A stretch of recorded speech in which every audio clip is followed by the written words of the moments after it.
জন হিন্দু আসে, জোরে বলেন তো কখনো কেউ আসে? আপনি যান কেন? তারা আসে না, আপনি যান কেন? আবার বলে গিয়েছি তো কি হয়েছে, আমার ঈমান কি চলে গিয়েছে? ওমর ইবনুল খাত্তাব রাদিয়াল্লাহু আনহু বলেছেন, লা তাদখুলু আলাল মুশরিকিনা ফি কানাইসিহিম ইয়াওমা ঈদিহিম। তোমরা অমুসলিমদের, মুশরিকদের ধর্মীয় উপাসনালয়ে তাদের উৎসবের দিনগুলোতে সেখানে যেও না, সেখানে প্রবেশ করো না, অংশগ্রহণ করো না, দেখতে যেও না, হাজির হয়ও না। কারণ এরা আল্লাহর সাথে শিরক করার কারণে ওই স্থানগুলোতে আল্লাহর লানত বর্ষিত হতে থাকে। যে জায়গায় আল্লাহর সাথে, আমার রবের সাথে শিরক হয়, ওই জায়গায় আমি যাই কি করে? ওই জায়গায় আমি দেখতে যাই কি করে?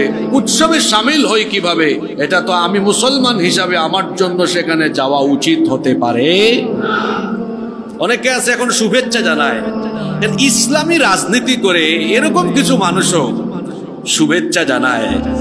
আপনারা মনে করিয়েন না যে ইসলামী রাজনীতি করলেই এদেশের উলামা মাশায়েখ আপনি কোনো ভুল করলে ছেড়ে দিবে, এটা কখনো ভাবিয়েন না। কারণ আমরা যারা কোরআন সুন্নাহ থেকে কথা বলি, আমরা কখনো কালোকে সাদা আর সাদাকে কালো বলতে শিখিনি, এটা আমরা জানিও না, এটা আমরা পারিও না। যেটা সত্য সেটা সত্য, যেটা মিথ্যা সেটা মিথ্যা, যেটা হালাল সেটা হালাল, যেটা হারাম সেটা হারাম। হালালকে কেউ হারাম বানাতে পারবে না, হারামকে কেউ হালাল বানাতে, কারণ আল হালাল ওয়াল হারামু বাইয়িন, হালাল এবং হারামকে সুস্পষ্ট করে দিয়েছেন কে?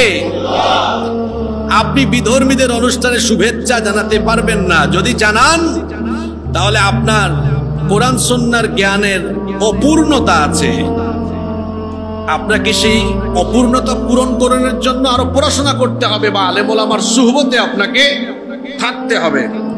কোন বিধর্মীর অনুষ্ঠানে শুভেচ্ছা জানানো যাবে না। সকল ইসলামী আইন শাস্ত্রবিদ বিশেষজ্ঞদের মতে সর্বসম্মতিক্রমে এটা হারাম।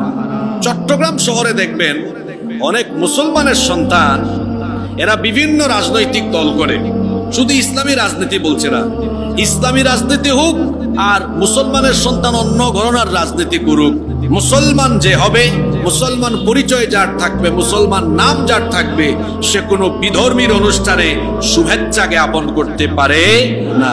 আপনারা দেখবেন চট্টগ্রাম শহরে বিভিন্ন জায়গায় অলিতে গলিতে, রাস্তার মোড়ে মোড়ে দেখবেন ব্যানার ফেস্টুন টানিয়ে শারদীয় শুভেচ্ছা জানাতে